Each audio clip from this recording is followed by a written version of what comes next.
Bonjour à tous. Avant d'aborder ce curé enragé numéro 50, une toute petite précision. On m'a reproché dans les derniers commentaires de censurer les commentaires de certaines personnes qui avaient vu les vidéos précédentes. Sachez que je ne censure aucunement les commentaires que l'on peut faire sous mes vidéos. Les seuls que j'ai censurés, c'était il y a déjà fort longtemps, dans les premiers numéros, parce que c'était des commentaires qui ne contenaient que des insultes. Et donc, j'ai estimé que ça n'apportait absolument rien au sujet traité, et donc je les avais censurés.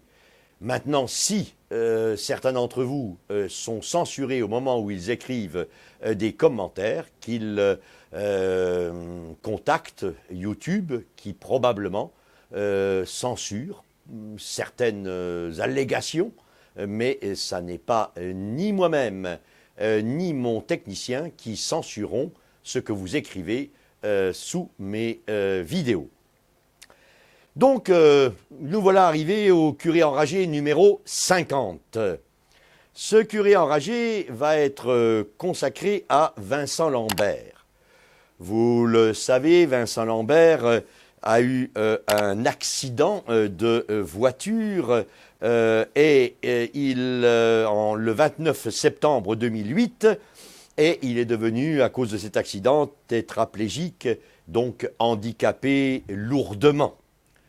Et vous savez aussi, j'enregistre cette émission le dimanche 19 juin, vous savez aussi que demain, le dernier médecin en charge de Vincent Lambert a décidé de lui retirer toute nourriture et toute boisson, toute hydratation.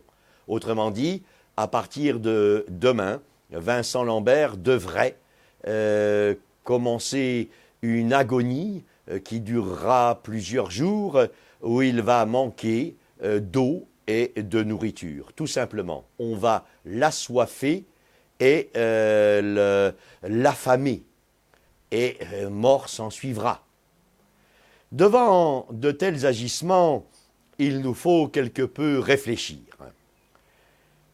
D'abord, cette décision d'affamer et surtout de ne plus faire boire Vincent Lambert, qui n'est absolument pas en fin de vie, qui est simplement une personne handicapée comme il y en a des millions sur Terre, qui n'a pas demandé à mourir, qui est sur son lit, qui est entouré par l'affection de bien des membres de sa famille, peut-être pas tous, mais au moins une bonne partie, tout cela est tout de même véritablement scandaleux, inhumain, atroce. Et cela me fait penser, c'est la première idée, cela me fait penser à Auschwitz. Vous savez, Auschwitz, ce camp de concentration nazi où l'on a torturé des centaines de milliers de personnes. À Auschwitz, il y avait ce que l'on appelle le Hungerbunker. En allemand, cela veut dire le bunker de la faim. Et vous savez aussi bien que moi, que Saint Maximilien Kolbe, qui était détenu à Auschwitz, un prêtre franciscain polonais, a accepté et a proposé d'échanger sa vie contre celle d'un père de famille qui était condamné à mort dans ce Hungerbunker et qui a pris sa place, d'où ensuite sa canonisation d'ailleurs. Donc le Hungerbunker, c'est un bunker où l'on enferme les gens sans plus leur donner ni à boire ni à manger. Et nous savons, par les nazis, les douleurs atroces, les comportements inqualifiables que l'on peut avoir avec ce genre de mort. Eh bien, pour Vincent Lambert, c'est la même chose. On met un cordon de police autour de l'hôpital pour empêcher les gens de le sauver, de lui donner à manger, de lui donner à boire, et puis on le laisse ainsi avoir soif être complètement déshydraté avec toutes les souffrances que cela entraîne. On le laisse avoir faim, être affamé et finalement mourir de soif et de faim. Voilà les jugements des différentes juridictions, même s'il y a eu des juridictions qui protégeaient par leur jugement la vie de Vincent Lambert. C'est notre bon, merveilleux, splendide Conseil d'État qui, me semble-t-il, doit être quelque peu occupé par un certain nombre de francs-maçons.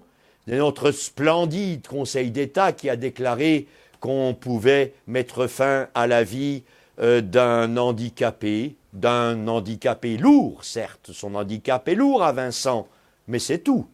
Il n'est absolument pas en agonie, il n'est pas en fin de vie, il a une très bonne santé, son cœur bat impeccablement, etc., etc. Simplement, il est handicapé, il est tétraplégique.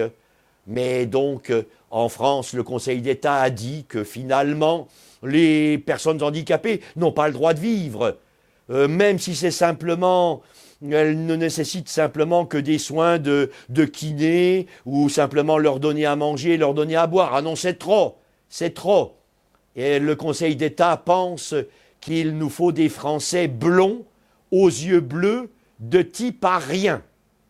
On est vraiment plongé non pas sous Macron, mais sous Hitler, avec notre Conseil d'État. Quelle honte!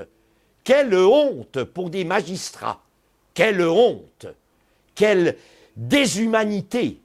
Faire mourir quelqu'un de faim et de soif, parce qu'il est handicapé. Mais dans quel monde vivons-nous? Dans quel pays vivons-nous?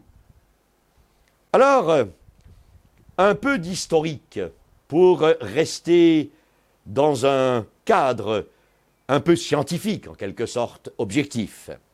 29 septembre 2008, Vincent Lambert a un accident de voiture, il a 32 ans, il est infirmier dans un hôpital psychiatrique et il va sortir du coma pour se retrouver en état pauci-relationnel.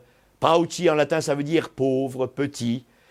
Donc en état de conscience minimale, plus, parce qu'il y a quand même des signes de sa conscience, mais avec de difficiles relations avec son entourage.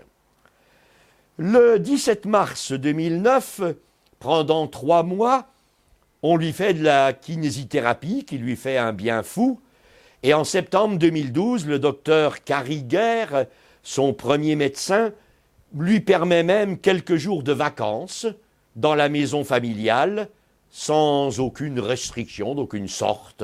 Simplement, ses proches s'occupaient de lui. En 2013, les choses vont plus mal. On fait subir à Vincent Lambert 2 tentatives d'euthanasie, d'assassinat. Le 15 mai 2013, le fameux docteur Cariguer propose de laisser partir Vincent.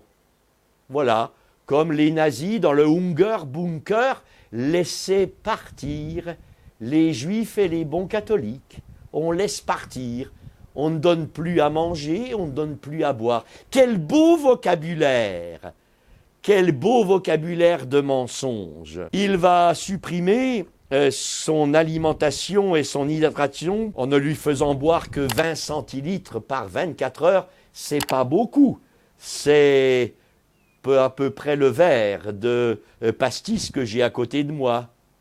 En 24 heures. En qualifiant son alimentation de traitement. Parce que s'alimenter, c'est avoir un traitement médical. Quand vous vous attablez à table et que vous mangez tranquillement, non, non, non, non.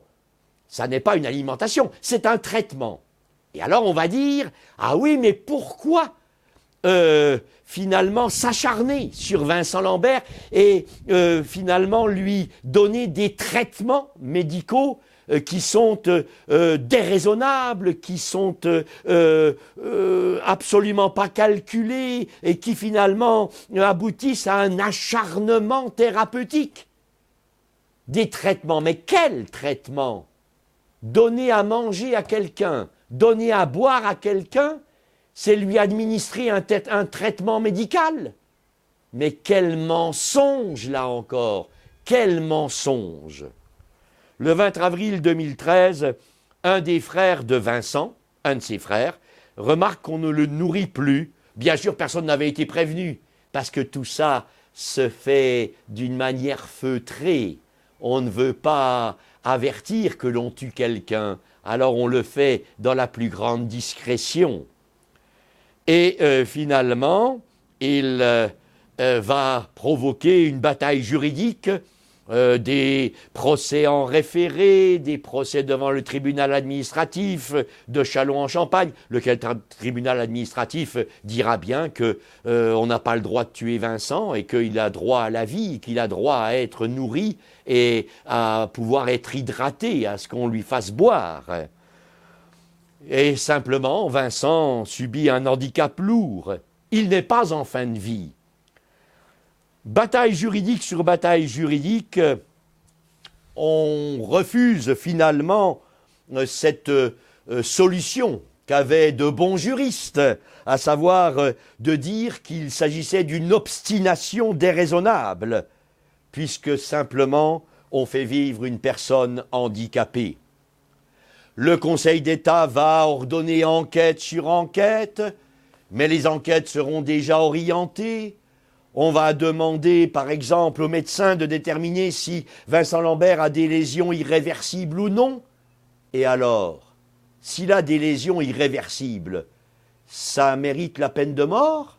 Ça mérite qu'on le laisse crever encore plus mal qu'un chien à la SPA, sans eau ni nourriture, parce qu'il a des lésions irréversibles?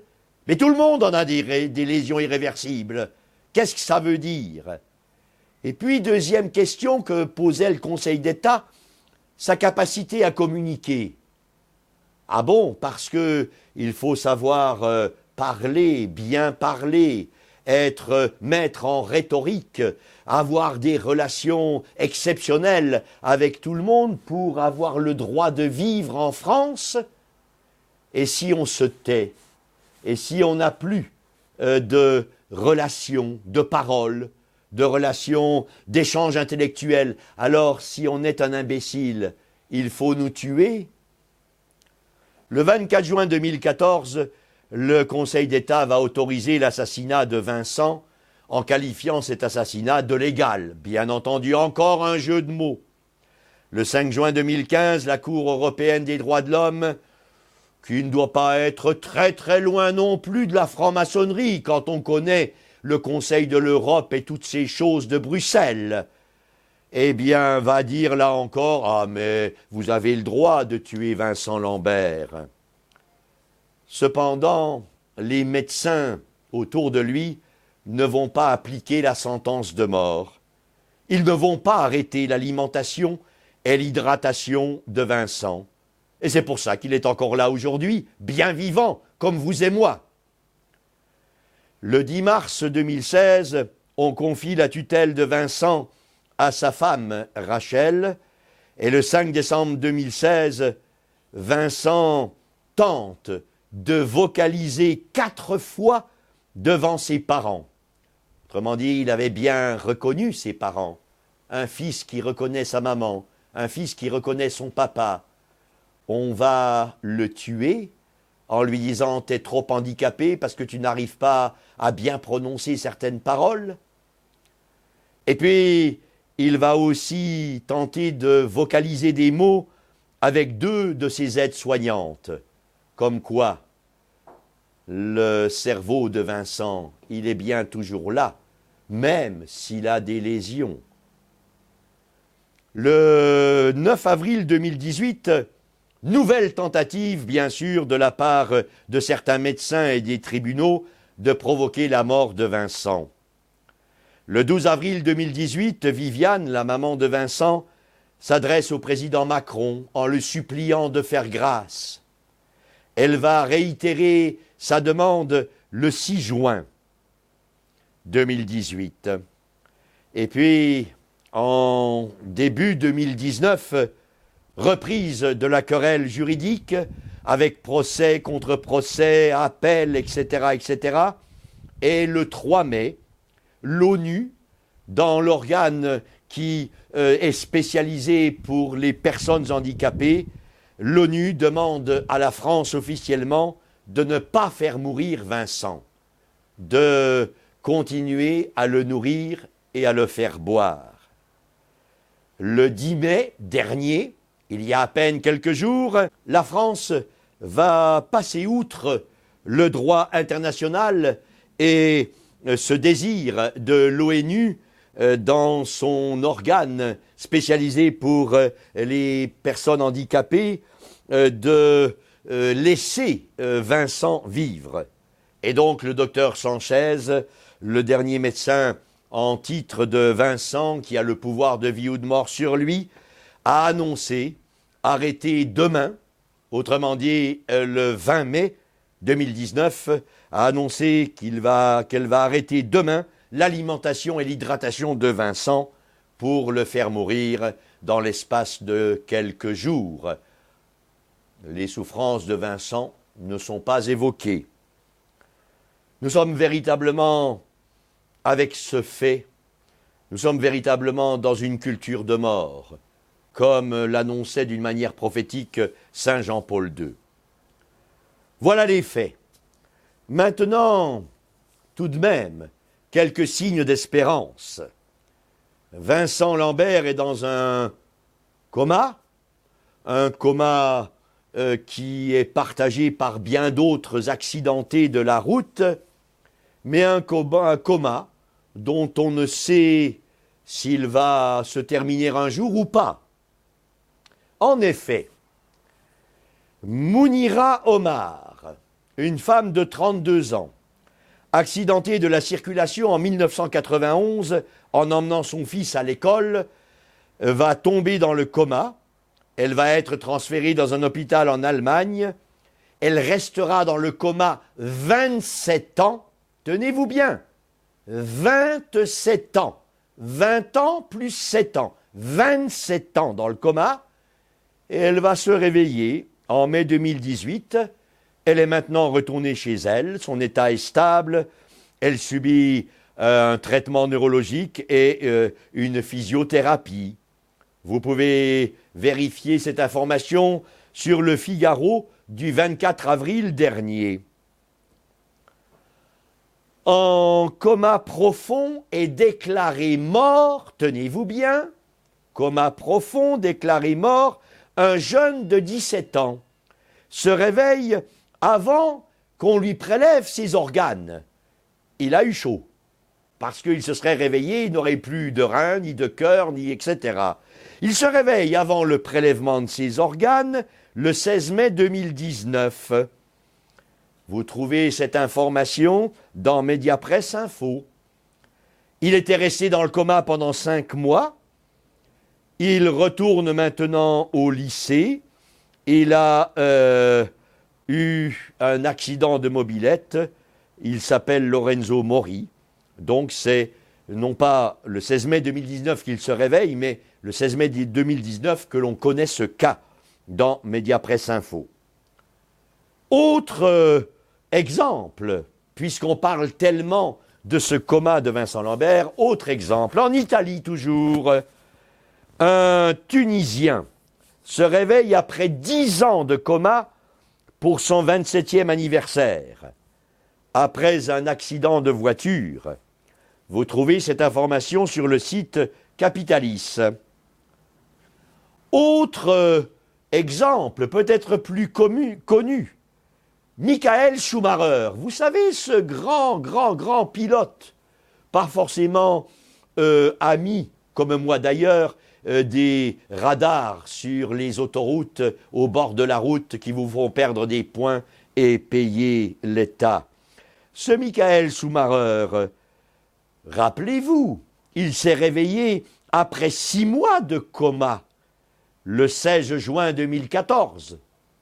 Michael Schumacher, regardez. Et puis enfin, un Américain de 42 ans se réveille après 19 ans de coma en juillet 2003. Il avait eu un accident de voiture en 1984, alors âgé de 19 ans. Terry Wallis. Vous trouvez cette référence dans le site Doctissimo. Je n'invente rien. Alors quand on me dit, quand on me ferait croire, premièrement que Vincent Lambert est en fin de vie, alors qu'il n'est qu'handicapé comme des millions d'handicapés sur Terre.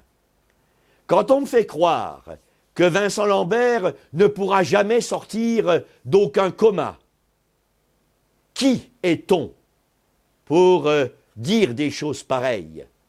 Les médecins ne soigneront correctement que dans la mesure où ils sont humbles.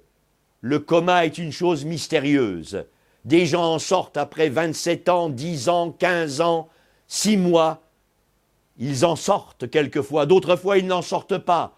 Mais ne pourrait-on pas laisser Vincent Lambert avec cet espoir de le voir sortir de son coma, et puis de toute façon, avec cette joie de le voir vivre parmi nous, entouré d'affection, entouré de soins. Là serait l'honneur de la France, là serait l'honneur de l'État, là serait l'honneur de chacun d'entre nous. Alors, il ne reste normalement à ce que l'on dit que quelques jours de vie pour Vincent. Levons-nous et faisons quelque chose.